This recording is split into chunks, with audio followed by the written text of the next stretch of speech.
Supreme કોર્ટે જે આદેશ કરેલ છે એ આદેશનો અમે સખત વિરોધ કરીએ છીએ, કારણ કે એમાં દિલ્હીથી લઈને રાજસ્થાનથી લઈને ગુજરાત સુધીનું જે કંઈ એરિયો પડે છે એમાં કેટલાક વન્ય પશુ પક્ષીઓ અને જેવા કે જીવનની અંદર જે પાણી છે આંતે જેનાથી જંગલથી આપણો જે બચાવ થાય છે એ પ્રક્રિયા બહુ બધું નુકસાન થાય છે. એટલે અમે સુપ્રીમ કોર્ટને નમ્ર અરજ કરીએ છીએ કે તે એ જેમને આદેશ કર્યો છે એ આદેશ રદ કરવામાં આવે.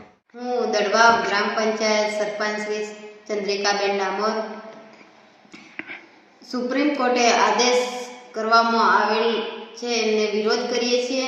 અરવલ્લીની ગિરિમાળાઓમાં વસતા મનુષ્યો, પ્રાણીઓ, પક્ષીઓ સૌને ભારે નુકસાન થશે.